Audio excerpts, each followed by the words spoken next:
Assalamualaikum warahmatullahi wabarakatuh. Saya Ahmad Rizal Habibi dari kelas B21 akan mempresentasikan hasil resumen saya, yaitu tentang konsep, karakteristik, unsur, dan media komunikasi.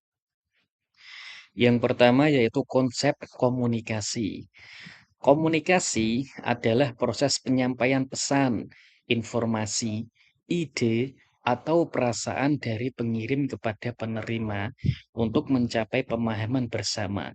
Komunikasi dapat dilakukan secara verbal, yaitu lisan dan tulisan, maupun nonverbal, yaitu isyarat, simbol, dan bahasa tubuh. Dalam kehidupan manusia, komunikasi sangat penting karena manusia merupakan makhluk sosial yang selalu berinteraksi dengan orang lain. Beberapa ahli mendefinisikan komunikasi sebagai proses pertukaran informasi antara individu atau kelompok. Model komunikasi menurut Harold Laswell meliputi 5 unsur utama. Siapa yang menyampaikan pesan, apa isi pesan, melalui saluran apa, kepada siapa pesan disampaikan, dan apa efeknya. Tujuan utama komunikasi adalah menyampaikan informasi dan mempengaruhi penerima pesan. Secara umum, tujuan komunikasi meliputi yang pertama, mengubah sikap atau attitude change. Yang kedua, mengubah opini, yaitu opinion change. Dan yang ketiga, mengubah perilaku atau behavior change. Komunikasi juga berperan penting dalam membangun hubungan sosial, mengembangkan kepribadian, menyelesaikan konflik, dan mendukung proses pendidikan. Yang kedua yaitu karakteristik komunikasi.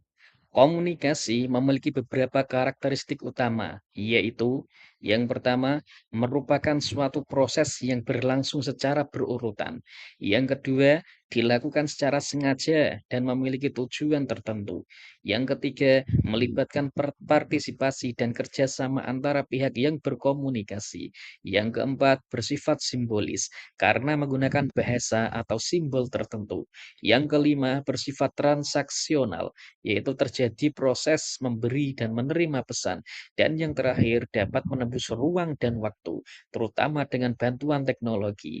Karakteristik tersebut menunjukkan bahwa komunikasi tidak hanya sekedar menyampaikan informasi, tetapi juga mempengaruhi hubungan sosial dan perilaku manusia. Yang ketiga, hambatan dalam komunikasi. Dalam proses komunikasi, sering muncul berbagai hambatan yang dapat menyebabkan pesan tidak tersampaikan dengan baik. Hambatan tersebut antara lain, yang pertama, hambatan fisik. Gangguan dari lingkungan seperti suara bising, jarak jauh, cahaya buruk, atau jaringan internet tidak stabil. Yang kedua, hambatan psikologis. Berkaitan dengan kondisi emosi atau mental, misalnya rasa takut, marah, atau kurang percaya diri. Yang ketiga, hambatan bahasa. Terjadi karena perbedaan bahasa atau penggunaan istilah yang sulit dipahami. Yang keempat, hambatan budaya.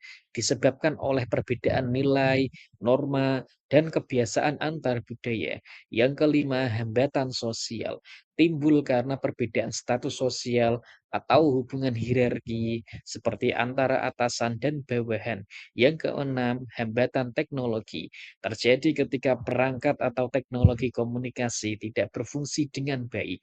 Dan yang terakhir, hambatan sosio-antropologis. Gabungan hambatan yang berkaitan dengan aspek sosial, budaya, psikologis, dan lingkungan. Memahami hambatan komunikasi penting agar proses komunikasi dapat berjalan lebih efektif dan mengurangi kesalahpahaman. Yang keempat, media komunikasi. Media komunikasi adalah sarana atau alat yang digunakan untuk menyampaikan pesan dari pengirim kepada penerima. Media ini dapat berupa komunikasi langsung atau tatap muka maupun menggunakan teknologi seperti telepon, surat, email, dan media digital. Perkembangan teknologi telah melahirkan media komunikasi modern, termasuk media massa seperti televisi, radio, surat kabar, dan internet. Media massa mampu menyampaikan informasi kepada banyak orang secara bersamaan.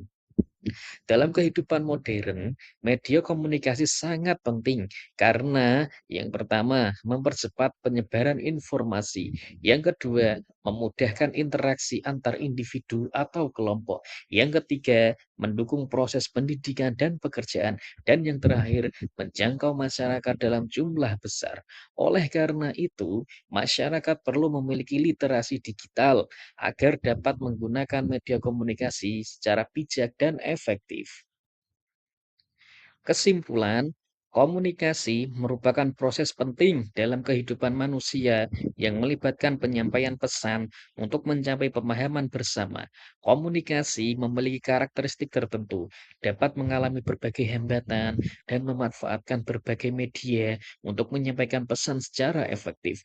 Di era digital, penggunaan media komunikasi yang bijak sangat diperlukan agar interaksi sosial dan penyebaran informasi dapat berjalan dengan baik. Sekian dari saya. Assalamualaikum warahmatullahi wabarakatuh.